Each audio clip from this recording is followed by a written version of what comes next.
Steve, when I met you in your office that day, do you remember what you said to me when I asked you why you agreed to meet with me? Not exactly, but share with me what, was it polite? Let me ask you that. It changed the course of my life. So you said, I said, I'm so green. I had nothing to offer. And you so graciously agreed to meet with me. And I said, why? And you thought about it. Like, you really internalized my question. You thought, and you said, I don't believe in coincidences. And sometimes there's a moment, people meet, and that's it. And then sometimes you make something of that moment, and everybody has the opportunity to make something of the moment. And we did. Well, no doubt. And so part of this whole conversation may be today about life connection, connected, and living your life connected. And so a long time ago, I realized that there's 8 billion people on the planet. And then I said, I wonder how many people have ever lived on the planet. And it's 112 billion people. Okay? Huh. So I don't know if ChatGPT says that, but the old school dictionary said something like that. So, and then you think about the odds of meeting somebody. Okay, so you and I've met. I now met people that work for you here. And anytime I do that, I've learned to honor the intersection of that moment. Okay, so if I meet somebody at the grocery store and I'm grabbing something from a top shelf because I'm tall and help somebody, that's a life intersection. Probably not going to be a lifelong one, but it might be. But I also do it the same thing with the cashiers. I know that I'm probably going to see that person, the cashier, and so our life is going to intersect probably every week for get milk or whatever it might be. But of the 8 billion people, you have to say, this was meant to be. Even if it's not one that's the momentous kind of intersection, like with my wife when I met her and we connected, right? That's momentous to me. But the other ones I honor as well, okay? And so I honor them sort of in this way. You probably do yoga and you say namaste. Right. And one of the meanings of namaste is I salute the God within. I didn't know that. Yeah. And so when I see somebody coming at me, whether it be here in Skid Row in LA or whether it be on a ski hill with the rich and famous or whatever, I treat them all the same because they are one of God's kids coming at me. So that's how that came about.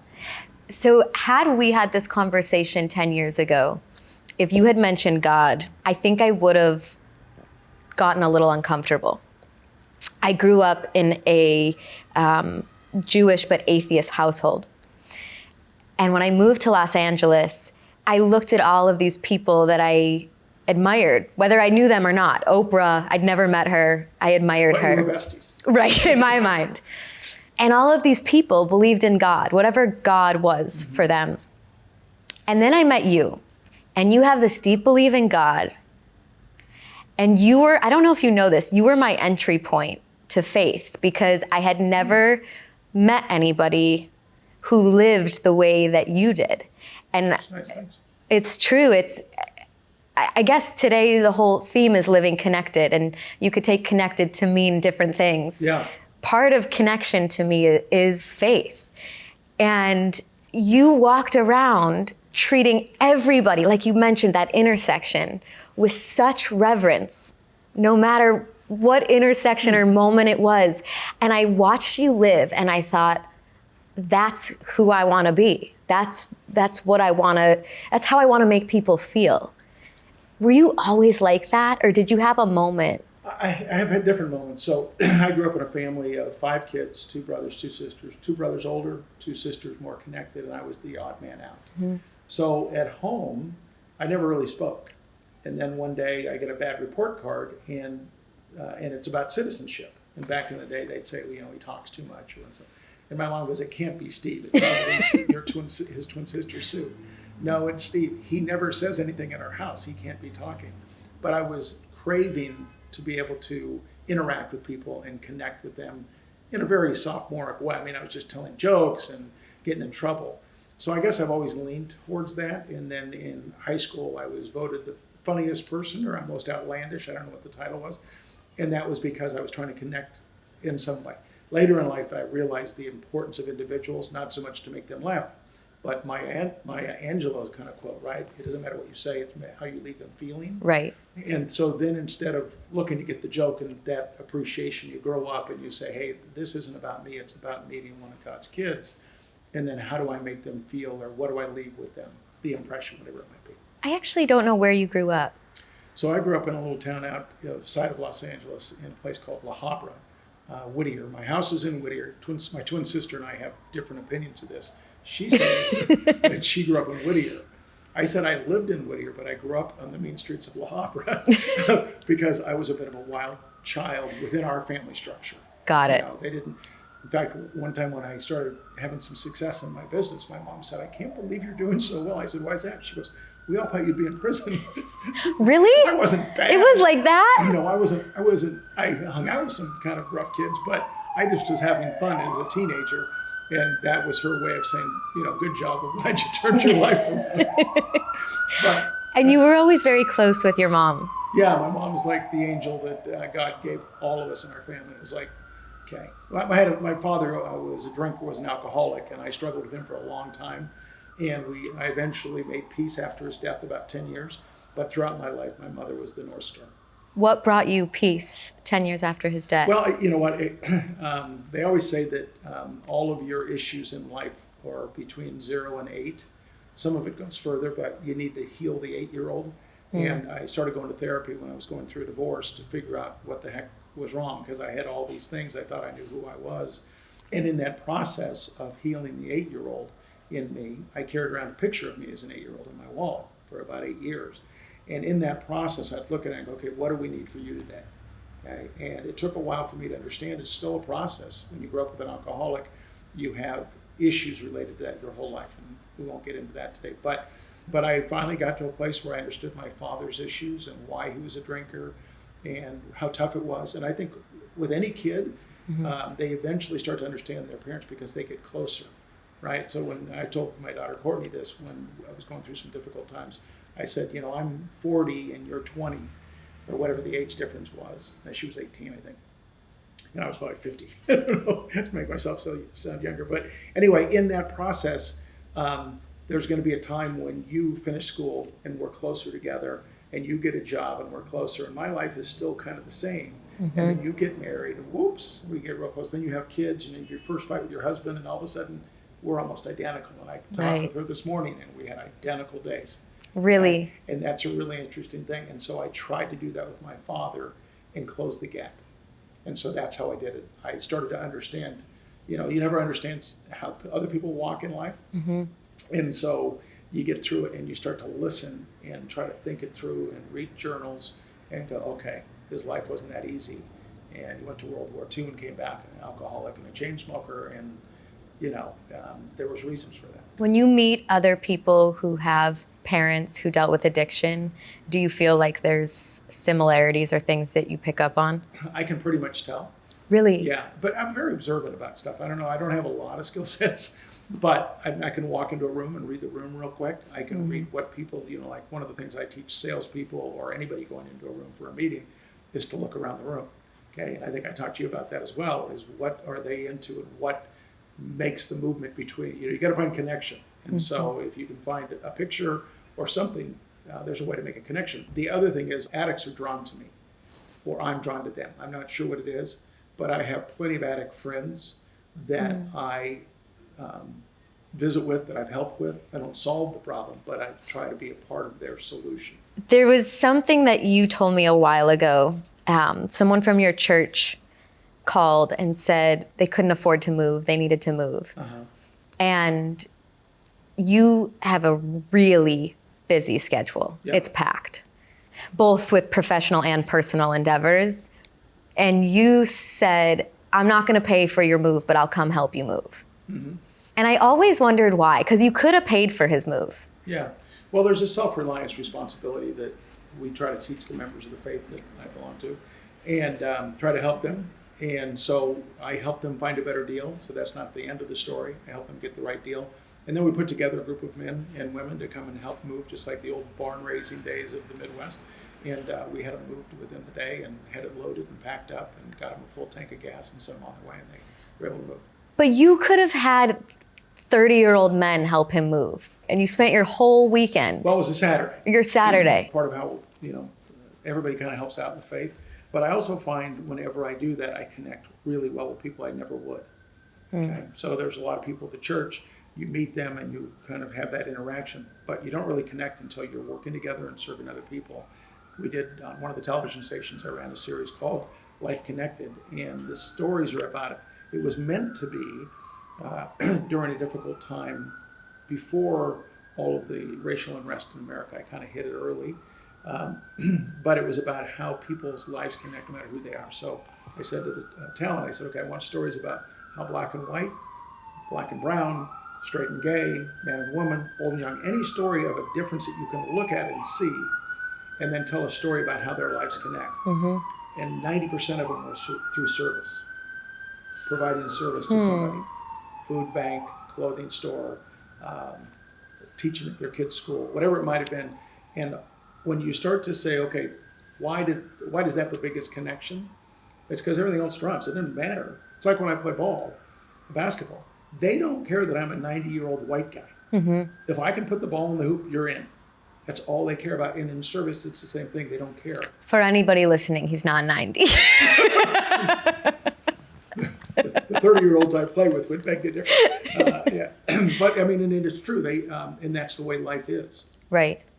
And while we're on just diversity for a second and Life Connected, one of the things that's interesting about diversity, and I've tried to learn some of the time I was a kid. I grew up in a, probably 40% Hispanic high school in La Habra, and all of my friends never thought two things about it. And then you get out in the world and then you say, okay, well, there's more to this whole diversity. But what I've found over the years is that diversity, you being a woman, a young woman, and me being an old guy, white guy, we see the world differently. Mm-hmm.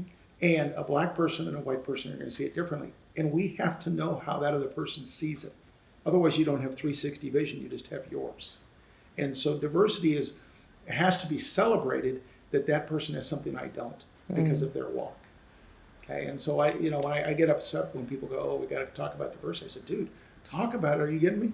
We get to learn. It's an opportunity. Yeah, it's an opportunity. And so, I try to ensconce myself in all of that I possibly can in life because it's another connection. You did that a ton at the last station that you ran. You kind of turned over almost all of the talent. Yeah, I think we were awarded here in LA as the most diverse newsroom. I believe that newsroom would still probably be the most diverse in the city and then in the country as well. Mm-hmm. And it's really just mirroring the marketplace. So it's pretty easy to look at and just say, okay, it's 47% Latino, it's 8% Black, it's 18% Asian. How do we make it look as close to that as we possibly can and hire the best talent? And when doing that, then you raise everybody up because then everybody just does much better and they start to learn that it doesn't matter. Again, if you can make the shot, we need you. And as somebody who's been in a newsroom, it is way more fun and interesting to be in a newsroom with people who have different walks because you all view stories differently.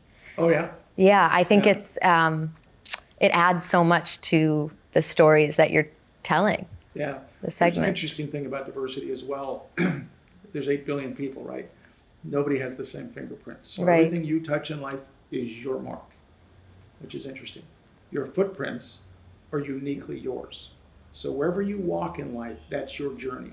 Okay, it's not my journey. We could be walking down the same street, but it's yours. You might be in a higher or lower little level, whatever the case might be. But I promise you, through life, if you were just to map out our walk, it would be all over the place, and then we make the connection, and then we go and do our thing, right? So that's one thing. And then the last thing that makes it very unique is that all of our eyes are unique to us. The only time they're not is if you're an identical twin. It's the only time that eyes aren't exactly or different. So when they do the retinal scan, the reason they can do that is everybody in this room has different eyes. But now look at it from this perspective. You've touched your own touch, you've walked your own walk, and you've seen the world only as you can see it. And then your experience of having an atheist family and a Jewish background, wow, I don't think I knew that about your family. Mm-hmm. That's pretty unique. And then you look at me and go, wow, he had religion his whole life. Well, that makes me unique. Okay? And so all of us are unique sons and daughters of God given a path. And the path is, here's your entry point. I'll see you when you get home. And now we start walking. And then it's about decision making. Speaking of decision making, what do you think is the most important decision that people make in their lives? To find out who they are early and then to stay the course. I think, I come from a religious background, so it's easy for me to say I'm a son of God and he wants me to come back home. But I also think you have to say, I'm a person of the planet and how do I impact the planet and other people? And I think people can relate to that. And so am I going to absorb the planet to myself, or am I going to share the planet and make sure everybody gets equal space and equal right to that place? In tangent with that, since I have met you, you've talked about living connected. And every time I walk into your office, you have a new great story for me. And it's always about that intersection for you. And you have some really wild things happen in your life, like bizarre, unexplainable. What does living connected mean to you? Well, I think honoring people as they come into your life and connecting with them, even if for a moment, to be able to bring joy to your soul that you met somebody else from maybe a pre-world or something. But for me, living connected is just a way of saying, I love you. And that's important. I'm going to tell you a fun story. I'll tell you a really fun story. So I moved to another station in Los Angeles, and I go over the hill every day. And so I leave really early. And most mornings I go right down to Santa Monica and I walk the beach. I go up to the pier, I take a picture, I say hello to this little seagull that's there every day. Anyway, so as I come back one day, I see this guy over on the sand throwing up a football.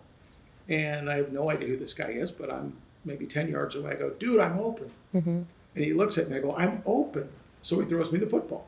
So we start having a football catch, and over the course of about 7 or 8 minutes, I start to realize he's homeless. All of his stuff is right there, and I'm having a catch.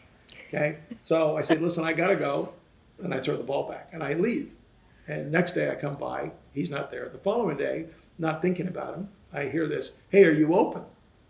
I go, I'm open. And so he throws me the ball, we have another catch. And so then I take the time, now that we're a little bit more comfortable with each other, I go, where are you from? And he's from the Midwest, and why are you out here? He goes, well, I wanted to get away from some things that were going on. What were going on? And I spent a little time in prison.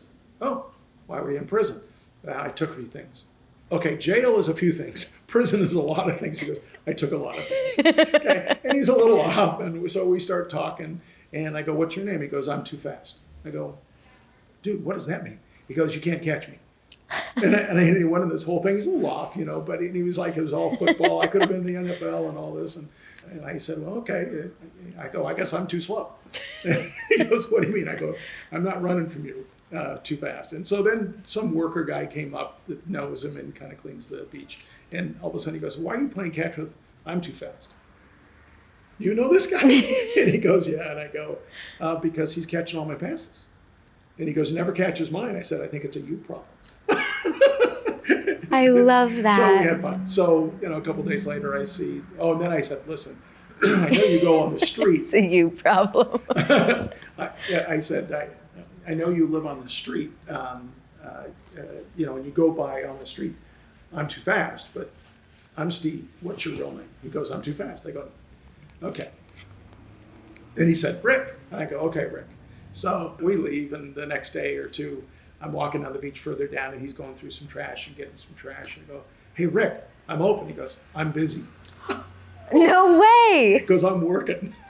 He shut you down. He shut me down. So my guy on the beach was a great connection. I see him and throw the football with him. And, whenever I'm there, I hear this, hey, you open? And it's so metaphorical. Yeah. Right? Like, are you open? Are you open to this discussion? Yeah, or just open-hearted. Yeah. Open-minded. A little deeper than I thought. But Yeah. That's very cool. You're never afraid to talk to anybody. You'll go first. Well, my mom taught me a principle: be the first to say hello and the first to say you're sorry. Okay, so it goes well in relationships, even if you're not necessarily sure you're sorry. Yeah. But it's better to lead with that as part of the relationship. Hey, I'm sorry, I might have overstepped. I'm sorry, my voice might have gotten a little higher. Let me be the first to say it. But going back to the question, that's where it started from. But now I know that everybody in life needs a little touch point, even if they don't think they do. I saw this clip of Oprah online, and she says that her grandmother always told her to pray on her knees. And every night she would pray on her knees because there will come a day that you can't bend down, which was like a little joke. But you were the first person I met that told me that you pray on your knees every morning. Yeah. And when I heard that, I thought, what? You're a 6-something man. You are very tall. And you get down on your knees and you pray every morning. Yeah, and I haven't done it all my life. Yeah. As I get older, I realize kind of the relationship that I have with the heavens above and with God. So I refer, but based on my upbringing, that God is my Father in heaven. Okay, and He is the Father of all the children here, right?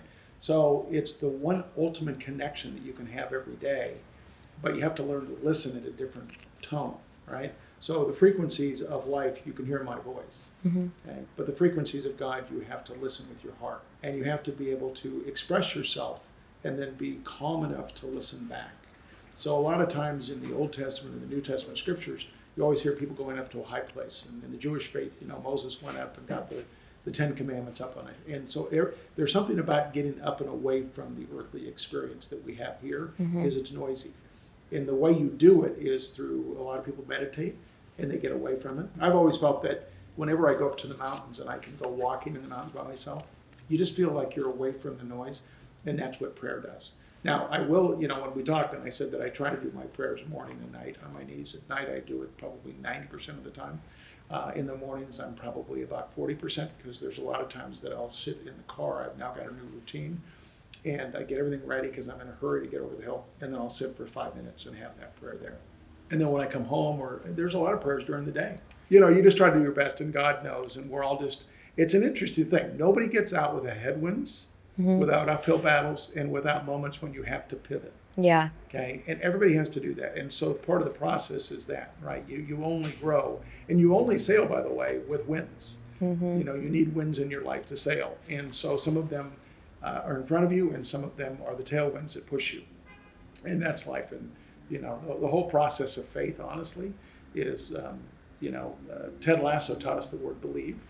Okay, faith is the next level of that. And it's actually accepting the fact that there's a higher power in your life. In my life, it's Heavenly Father. But it's also understanding our relationship to Him. So the word humility, a lot of people think it's meek. Oh, I'm really humble. But it's not that at all. The word humility comes from the root word humus, which is deep, dark, rich soil. And what do you put in there? Seeds to grow. Okay, so humility is a process of growing. And that growing process is listening, reading, doing things to help grow, and that's part of the process. But you have to understand that you're part of this giant world. Okay, and if you really want something freaky, there's a new telescope called the James Webb Telescope, and it's now going where no man has ever gone. Right?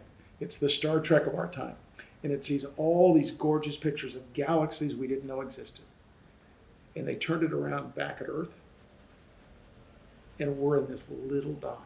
Really? It's unbelievable. And the moment I saw that, I said, wow, that's getting high out of the atmosphere, and realizing our place. And so if you start to realize that while we're unique and valued, we're also just a part of this whole giant system.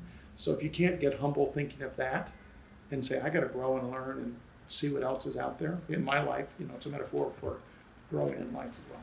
I didn't know how to pray. And I started just saying thank you. And that was a great first prayer.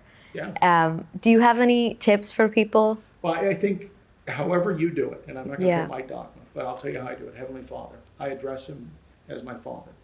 And then I try to do as many thanks as I possibly can before I get to my laundry list of I need. I think when you're praying, the thank yous are much more important than the requests, because it shows a humility, and He'll give you what you need. Yeah. Okay. So, but every once in a while, I pray for family. They say to pray over your flocks. So, that's the olden days in the Old Testament, and all of that is good. But I think God wants just a recognition that, hey, He's in your life, and it's important. Can you share one of your most memorable living connected stories? There's a lot, like I've met the strangest, most fun, wonderful people, but I was skiing one day and I was just wanting to be alone. And so I had my headset in, and I get on the chairlift, and I'm like, I don't want to be with anybody, I just want to ski alone. It was a Tuesday, nobody's around. But I got on this chairlift, and there was two guys and a lady, and the lady happened to be a mountain host helping these guys. And the one guy was, I kind of look over, and I feel well-heeled, got the best skis, best, whatever. Really nice guy. And he says, you want to ski around with us? And I go, yeah, sure. So we ski down, and the other two leave, and now it's me and this other guy, Scott. And I'm changing the names to protect the innocent. Yeah. So Scott asked me to ski, and we get to ski for a long time. And as we're on the chairlift in the morning, And we started both first chair that day, and it's now like 10:30. We've had about 5 runs together. We're getting to know each other, and he finally says, I'm going through a divorce. And I go, oh man, I'm really sorry. And we have a lot of similar backgrounds in our faith. Divorce isn't necessarily common. And so I said, I went through one myself, and it's not good, and I understand. And we were having this moment, a guy moment, but an Oprah guy moment. And so we talk, and as he starts to talk, I start to say, I think I know this guy. But I've never met him. I mean, I'd recognize him when I met him. I've never met him, but there's something in the back of my head. He was in a business area that a friend of mine was in. He lived in Orange County. He went to the same college I did. There was something going on. So now all these things were coming up. We stopped for lunch. At lunch, a friend of his from Orange County shows up and says, hey, how's, your ex-wife? And I go, that's a really bad question. It's his ex-wife. And so he answers, but he said the person's name. And I go, oh my goodness, I know who this guy is. So I get on the chairlift today. I said, Scott, can I ask you a question, the personal, that we were talking about before? And I go, yeah. And I'll make up the name. Is your first wife Jane Smith? And he looks at me like his head was about to fall off. He goes, how do you know? I go, I just figured it out. And he goes, well, how do you know? Do you know her? I go, yeah. He goes, well, how do you know her? I go, I dated her right before you married her. Because we had gone to the same school. And I'm like, and he's like, no, this is too crazy, So we skied the rest of the day, and he finally tells me, I go, what are you looking for? He goes, he gave me he wanted somebody that could ski and run and be a sport, kind of sporty type of person. And I had another friend of mine who had told me about his daughter who was, anxious to meet somebody, and he kept saying, set her up, set her up. And so I said, I got your person. And he goes, what?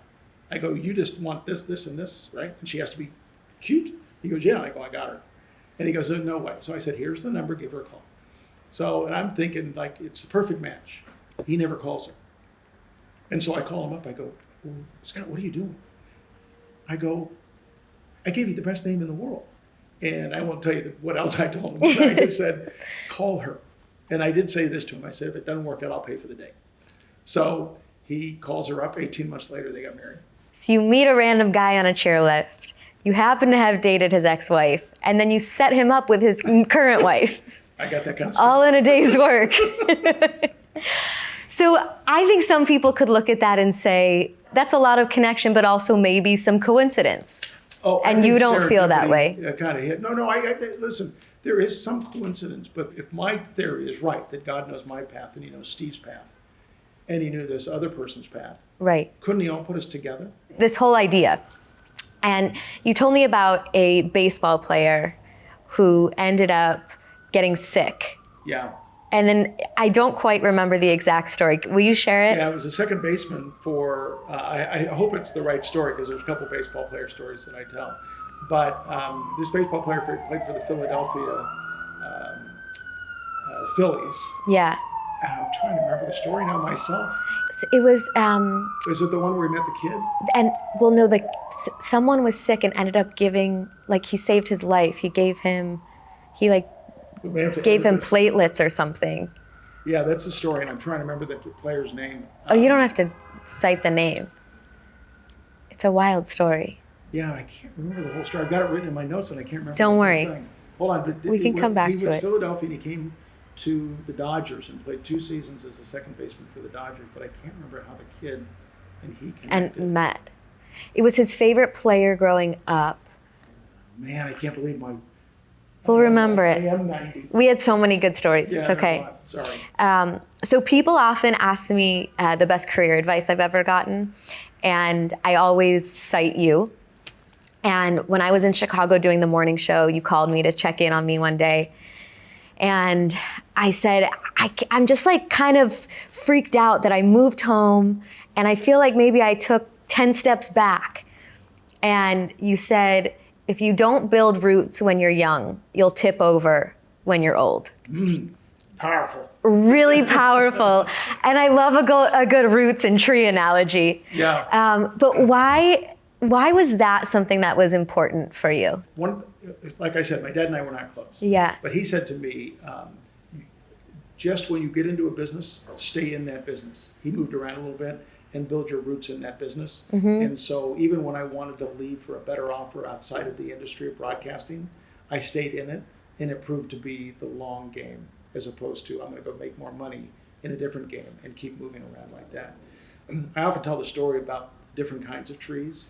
So in my neighborhood this week, with all the rains and storms, we had probably a 40 or 50 foot tree topple over. And everybody was like, wow, it just crushed a car. And they're all over here looking at the damage. And I was looking at the root system. And the root system was very shallow for a 50-foot tree. I'm like, I would have thought this would never turn over, but it was a very shallow root system. Mm-hmm. Over the years, I've been able to go up to the sequoias and learn a lot about the sequoia trees. And this goes back to why do you need to be really firmly rooted? They're the oldest trees. They're the tallest trees. And yet they have the shortest root system per foot of any tree in the world. It's a very shallow, it's 400-foot tree has a 10-foot root system, except they have a 300-yard root system that interconnects with all the other trees around the forest. So if you go up there and walk around, you'll see groupings of trees, and it looks like a mother, father, a baby tree, and they've all grown up into 3 different things, but the root system's all connected there, and then those root systems go and connect throughout the forest, and they're all connected. They're the longest living trees. They don't burn. It's an incredible system of living connected, just visually going. And if you were to cut open the forest, you would see all of the roots interconnected. And that's a beautiful image. Yeah, and they don't tip over because they have someone else helping them up. And so the most important thing for all of us is to be rooted ourselves. There's an actual New Testament scripture to be rooted and grounded in love. Mm-hmm. That's a beautiful phrase. If you could be rooted and grounded in love, if everybody could, the problems we have right now are gone, because that's our go-to. Our go-to isn't I'm angry, you're wrong. My go-to is I'm rooted and grounded in love, kindness, and all of those things. So I think just metaphorically, the sequoias make a lot of sense to be able to understand that all of us in this room in some way will be connected with our long roots. That's really beautiful. Thank you for sharing that. So I had a terrible breakup. I was so sad. I think I even cried to you on the phone one day, which probably made you so uncomfortable. Just another daughter. Yeah. And then I started training for a triathlon. And you said, I did a marathon. And I had no idea, because I knew you were athletic. You skateboard with your grandsons. You're a major skier. I met you while you were playing basketball with a bunch of 20-year-olds. Yeah. Why the marathon? I got goaded into it. Just friends, were going to do it. And I thought, wow, I could do that. I've done one. That tells you how much fun it was. It seems brutal. It's hard. It's not easy. It's not easy at all. No. But it's always been important for you to be an athlete. Yeah, I think physically fit makes you mentally strong. So it just starts the day right. I was listening to a podcast this morning, and he was talking about his 9 steps. It's the 9 steps to joy or whatever. And one of his was get up early, and I've always done it. My kids always do it. It's just a process of life. And what's early? I get up at 5 to 5:30. Like when I first started this new gig, I was up at 4:45 just because I wanted to kind of, get there earlier. Right. Anyway, but it always starts with a workout of some kind. So you've had so many big wins. Have you had any missteps along the way? As far as career, life, I mean, everybody has headwinds, right? Like I said, I went through a divorce. It was bad for everybody. For my kids especially, they struggled, and that's been something I've been trying to rectify over the years. And but it led to some great things. I'm madly in love with Lonnie, and it's worked out really great. I think my ex-wife is happy with her situation, but those were tough times. So that was personally, that was probably the worst. And professionally, there's jobs you don't get. There's times when, it's not quite going the way you want, but nothing that's been astronomical like my personal. With your divorce, would you say that it was a bad 2 years, or was it more than that? In the relationship? No, in... getting over it? Yeah. It was a couple years without question. Yeah. I often hear people clock it at about 2 or 3 years, and I was wondering if... Yeah, there's a process to it, and you try to really protect the kids, but in making the decision that I made, you eventually put that hurt on them, and they, we're all working through that stuff. I mean, in a good way. I'm really good friends with them. I mean, you talk about people that I admire. I admire Lonnie to no end. She's the most amazing person. And the reason is she's very consistent. She's smart, she's funny, she's driven, she's kind. I mean, I can't, I could go on, and then every guy listening to this would go, I want a Lonnie. You know? You guys have a really beautiful relationship. Yeah, we do, but Yeah. it comes from a mutual respect. But then my children are the other people that I admire the most because they're resilient, they're all smart, they're all funny, they're all kind. All of them are amazing. And now I have 10 grandkids, and they're raising them to be the same thing. So when I asked my kids for their word of the year, one of our granddaughters said, I'm going to be kind. I'm going to be kind all year. And it's interesting how you put a word in your mind instead of like a list of things. Mm-hmm. And that little girl has been given the kindness award in her class, I think, for 4 straight years. Oh since we my did that. God. What do you want your legacy to be? It's different for different things. I hope my kids will always refer to me. My dad was kind. He loved me, and that he cared for my needs. I just hope that they understand that they are the world to me. Mm-hmm. And I hope Lonnie feels the same way. I hope Lonnie feels safe with me. I hope she feels that I'm kind to her and that I represent us as a couple in the world as a kind, loving person. I'm not sure if you know. I'm wondering if you know how much you've impacted my life. I don't. You don't? Well, I know you've had success, but I don't think, you've got a lot of people that are touch points. It makes me cry when I think about you. Aside from my parents, you've been the single most impactful person in my life. Oh, wow. I did not know that. I don't think you knew that.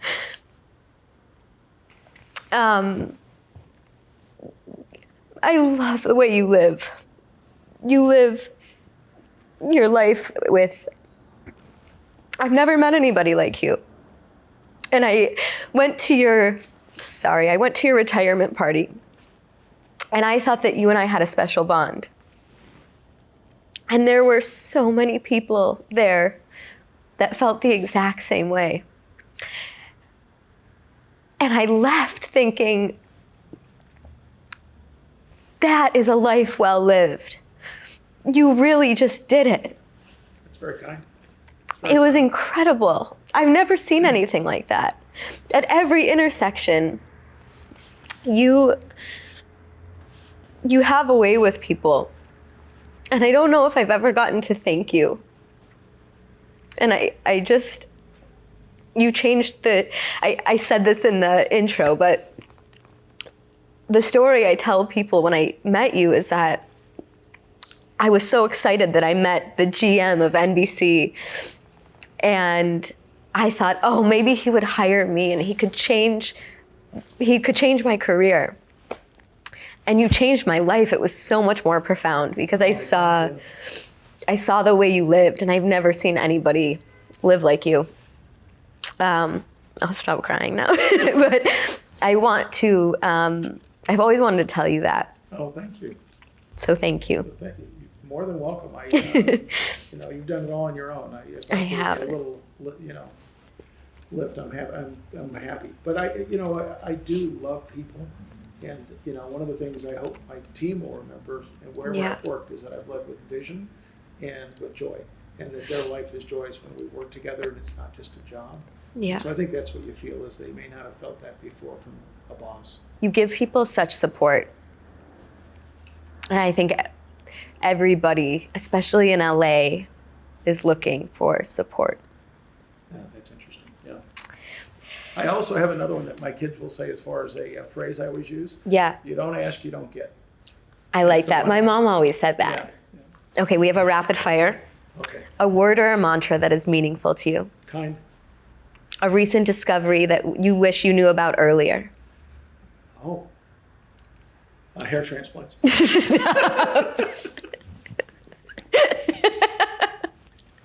A book you read that changed your life, something that you think everybody should read. Oh boy, The 7 Habits is great. I'd probably also go with As a Man Thinketh by James Allen is a great one. And I've never the heard second of that. edition is really great because it's a cut down version, As a Man Thinketh. Okay, we have a pretty smart question. Yeah, what are you still trying to prove to yourself and to other people? I think this is always the toughest part about, mankind, because we're always trying to prove something. Right. And I think to myself is that I really want to prove that I'm a safe place for people, my wife, my children, and to other people, the only one I'm trying to prove myself to is God, that I do love him enough that I'm going to follow and do the right thing. And what is the smartest decision you've ever made? Oh, boy. There's a lot of decisions that are smart, but one was choosing a path and staying firm in it and rooting myself in that path. The bad decisions get overweight if you're holding on, and you make a bad decision, you're still holding on to that direction that you're going. Mm-hmm. But yeah, I would just say making a decision to live a certain way, and then following that path and holding on. And sticking by it. Yeah.